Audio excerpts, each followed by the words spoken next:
En rouge sur cette carte, le périmètre de recherche des experts. La France a repris hier les rotations au large de l'île de la Réunion, ici en jaune, pour une semaine sur terre, sur l'eau et dans les airs. Évidemment des moyens matériels et des moyens terrestres pour aller voir sur les plages et inspecter, savoir si on peut trouver d'autres débris. Et des moyens aériens, notamment un avion militaire qui s'appelle un CASA, c'est de fabrication espagnole du groupe Airbus, et qui est très bien équipé pour ce genre de recherche. À bord de cet avion, une dizaine d'observateurs scrutent depuis hier 5300 km² de mer.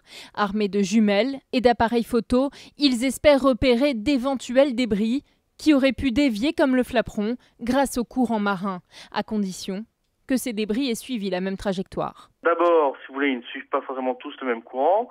Deuxièmement, il y a des paramètres extrêmement influents comme le vent qui changent selon l'endroit. Et si vous voulez, des débris qui vont dériver, il suffit qu'ils prennent à peu près 1 degré d'écart en termes de dérive. Ça se transforme tout de suite en à peu près une soixantaine de kilomètres quelques heures plus tard. En revanche, il y a de grandes chances de les retrouver sur la côte est africaine, au large de l'île Maurice, de Madagascar ou du détroit du Mozambique.